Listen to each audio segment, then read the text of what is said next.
बच्चों ऐसे सीने सीजीएल 2024 में पूछा, चुनाव वाला कैलकुलेटिव परसेंटेज का सबसे जबरदस्त सवाल, इससे जबरदस्त सवाल नहीं मिलेगा आपको। तो आइए देख लेते हैं पिछले सीजीएल का, करके जाइए। एक चुनाव में दो उम्मीदवार है, y% वोटर वोट नहीं करते हैं, 10% वोट इनवैलिड होते हैं, जबकि वैलिड वोट दोनों उम्मीदवार को मिलते हैं। दो उम्मीदवार ही है, एक उम्मीदवार जिसे इतने वैलिड वोट का परसेंटेज मिला वो इतने वोट से जीत गया। तो नंबर ऑफ पीपल एलिजिबल बताने जो वोट के लिए थे, बताने नहीं है, वो जो एलिजिबल थे वो 16,000 है, वाई की वैल्यू बतानी है। आइए देख लेते हैं। सबसे पहले तो इस परसेंटेज का जुगाड़ करना पड़ेगा। ये मुझे कहीं ना कहीं नजर आ रहा है 60% माइनस 0.625%। 60% क्या होता है मेरा 3/5 माइनस 6.25% पता है मेरे को 1/16।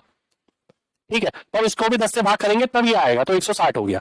तो अगर मैं इसे सॉल्व करता हूँ 96 माइनस 1 95/160 यानी 19/32। ठीक है, 19/32 का मतलब है वैलिड वोट अगर 32 थे तो विनिंग वाले को 19 मिल गए और हारने वाले को 13। ठीक है जी, और इसी का जो अंतर दे रखा है 7 का 6 का, उसकी वैल्यू है ये। ठीक है, पर ये निकलेगा कैसे, आइए देख लेते हैं। ठीक है, ध्यान से समझना भाई बात को। 16,000 वोट थे जो लोग थे, y% ने वोट नहीं डाला, 100 माइनस वाई बटा 100 इतनों ने डाला, 10% इनवैलिड कर दिए, ये बचे वैलिड वोट। अभी जो वैलिड वोट है ना, ठीक है, इसका 6/32 डिफरेंस की वैल्यू दे रखी है। ठीक है, कितनी 2484।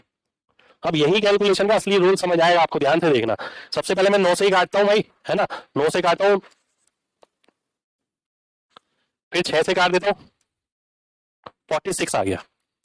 अब मेरे को वाई की वैल्यू बतानी है, वाई की वैल्यू इनमें से है, मैं डीएस लगाने की कोशिश करता हूँ। 6 और 4 10 का डीएस हो गया 1, 32 कटा 5 बारी में, तो इसका डीएस हो गया 5, तो 1/5 का डीएस आ गया 100 माइनस वाई यानी 2, तो इसका डीएस 10 है।